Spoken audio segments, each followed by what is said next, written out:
Hello and welcome to the White Belt program. I'm Herb Robbins and I will be your facilitator for this module on Six Sigma. As a Master Black Belt and Project Leader, I will tell you that having a team with members who have been exposed to Six Sigma concepts and tools provides for a competitive edge. After you've completed your White Belt training, I encourage you to join a team or work with your supervisor or manager to help implement these tools in your workplace. You may also visit our website, lean2020.com, to search for additional information and further training opportunities. After all, this is not just about your employer, this is also about valuable, marketable skills that you will soon possess. Now prepare to enter the world of Six Sigma. Six Sigma means a number of different things. As a program, Six Sigma initiatives drive results through linking of people, training, and projects. These programs can get large and inefficient, which unfortunately earns a bad name for this potentially good program. As a methodology, problems are broken down and solved systematically. DMAIC is an acronym for Define, Measure, Analyze, Improve, and Control. We'll describe these later in this module. As a measurement, the Sigma value relates to process capability. This will be touched on in process control modules during higher level belt trainings. Let's talk about players within the program. The different belts relate to levels of proficiency. White belts are the entry level of the Operational Excellence program, as we believe all employees should be exposed to these tools, even if it's just at this basic level. This level makes up the foundation of the program. Higher level belt candidates are taken from the pool of white belts that have the desire to learn more and affect change in the workplace. Due to the limited time commitment of the training, this is normally accomplished within the first month of hire or program start. Yellow belts make up the next level. Folks from all over an organization can be yellow belts. These folks do not lead teams, but certainly work on projects and issues. This training is provided over a 3-day period. Key managers should receive this training as a minimum to better understand the capabilities of the program and to also learn the terminology. Green belts lead teams and work on projects part-time. As engineers, the 2 weeks of green belt training simply make these folks stronger as they now possess better knowledge of the tools and concepts. Other green belts may be found as your most productive supervisors and managers. Black belts provide the leadership and guidance for projects and teams from concept to completion. Because of the advanced topics, this level of training is generally recommended for program leaders, managers, and senior engineers. The typical black belt training spans 4 to 5 months for a total of 4 weeks of training, during which time the black belt candidate works on a project. Training managers and executives so that they fully understand their responsibilities is vital to the success of the program. These folks are responsible for supplying the resources and will need to know that there is a commitment with respect to time and money before the savings begin to roll in. Champion training is sometimes combined with or performed as yellow belt training. Not all businesses will need master black belts. This advanced level of training is good for program director or engineers that are faced with extremely difficult projects. For smaller organizations, networking may help to find a master black belt resource to consult with if a major problem creeps up that you are struggling with. Large companies should seriously consider this level for key managers within their program.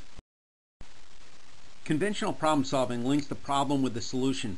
This can be costly when the one-size-fits-all approach is taken, or there just isn't enough information to make a good decision.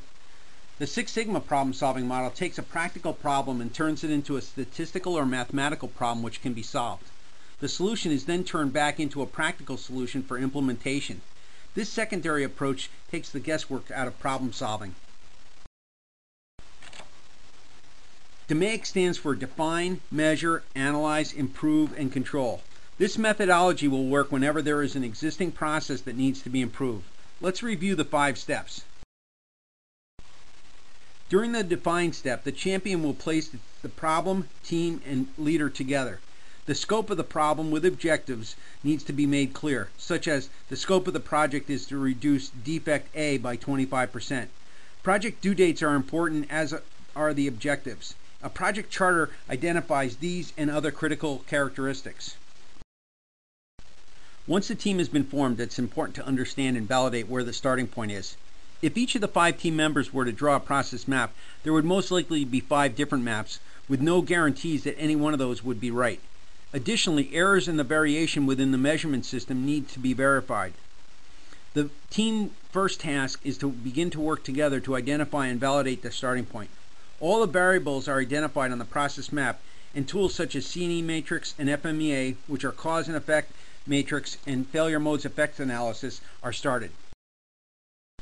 Some of the advanced tools will help us prioritize variables so that we are working on controlling the right things.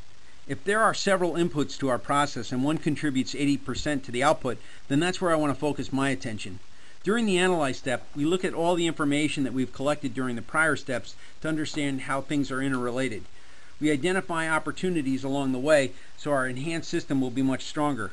During lean projects, we are also identifying opportunities within our value streams. You'll learn more about the 8 different forms of waste that exist in all environments during the lean modules of the White Belt program. During the improve step, the team begins to develop and implement the enhancements that they've identified from the previous steps. Some of this can be done immediately, while other process changes take more time. All process changes require proper approvals, and communication to all involved is critical. Additionally, some advanced research may need to be performed at this time, such as DOE and pilot runs. The last step in the DMAIC process is control. During this time, we are monitoring the enhancements that we've made to the process.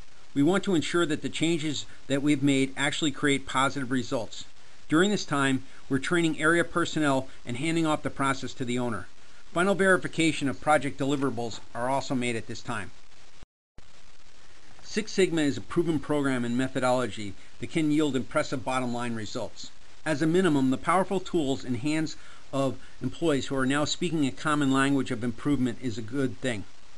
Organizations need to avoid the pitfalls such as not involving everyone. Basic training such as the white belt level cannot be overemphasized. Executive champions need to provide resources and then hold folks accountable. Management who are not part of the program and do not believe in these concepts will be the root cause of its failure. Congratulations on completing the Six Sigma module of the White Belt program. Before you head off though, let's briefly review what you've learned. Think of Six Sigma as a program with different levels of belts who possess corresponding levels of concept and tool proficiency. These belts enhance our workplaces. Think also of the methodology: define, measure, analyze, improve, and control. When we follow these steps with a strong, diverse, and cross-functional team, the results are overwhelming. Also think of Six Sigma as a measurement, which is reviewed during higher level belt training. And lastly, I encourage you to share our website with others and consider attending one of our higher level belt programs to further your understanding of these tools as well as learning other valuable ones. Good luck with completing your white belt.